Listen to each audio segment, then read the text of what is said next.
ભારતમાં 22 વર્ષ બાદ અને ગુજરાતમાં પ્રથમ વખત અમદાવાદમાં વીર સાવરકર ઇન્ડોર સ્ટેડિયમ ખાતે ફિબા યુ અંડર 18 એશિયા કપ 2026નો આજથી ભવ્ય પ્રારંભ થયો છે। ગુજરાત હવે માત્ર ક્રિકેટનું મેદાન નથી, આંતરરાષ્ટ્રીય બાસ્કેટબોલનું પણ નવું ડેસ્ટિનેશન બની રહ્યું છે, જેમાં ભારત સહિત 18 દેશોની અંડર 18 બાસ્કેટબોલ ટીમ આ આંતરરાષ્ટ્રીય ચેમ્પિયનશિપમાં મેદાન પર ઉતરશે। પ્રવક્તા મંત્રી જીતુ વાઘાણી સહિતના મહાનુભાવોની ઉપસ્થિતિમાં યોજાયેલી આ 28મી એશિયન ચેમ્પિયનશિપની યજમાની દ્વારા ગુજરાત રમતગમતના ક્ષેત્રે આંતરરાષ્ટ્રીય બાસ્કેટબોલનું નવું ડેસ્ટિનેશન બની રહ્યું છે। વર્ષ 2004માં બેંગલુરુએ આ સ્પર્ધાની યજમાની કરી હતી। હવે 2026માં આ ગૌરવ ગુજરાતને મળ્યું છે, એટલે કે ગુજરાતમાં પ્રથમ વખત કોઈ ફિબા અંડર 18 એશિયા કપનું આયોજન થઈ રહ્યું છે। ત્યારે હવે સૌની નજર ઘર આંગણાના દર્શકોના સમર્થનની સાથે કોર્ટ पर उतारेली भारतीय टीमનું પ્રદર્શન કેવું છે તેના પર રહેશે।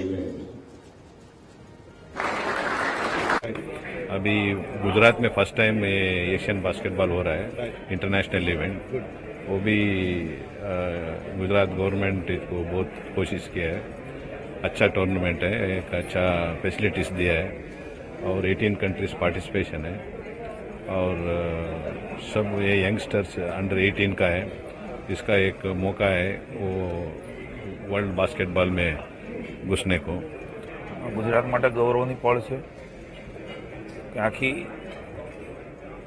એશિયાનો આપણો આ ટુર્નામેન્ટ એ ગુજરાતમાં પ્રધાનમંત્રી આદરણીય નરેન્દ્રભાઈ મોદી અને ગૃહમંત્રી આદરણીય અમિતભાઈ શાહ, સરદાર વલ્લભભાઈ પટેલ અને ગાંધીજીની આ પવિત્ર ભૂમિ ઉપર શરૂ થવા જઈ રહી છે।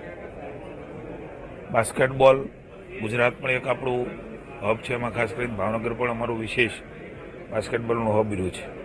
અજયભાઈ પટેલ તમામ ડિગ્નિટરીઝની ઉપસ્થિતિમાં આજે ખુશીની વાત છે કે એક સેરેમની દ્વારા હવે આ રમત એ શરૂ થવાની છે।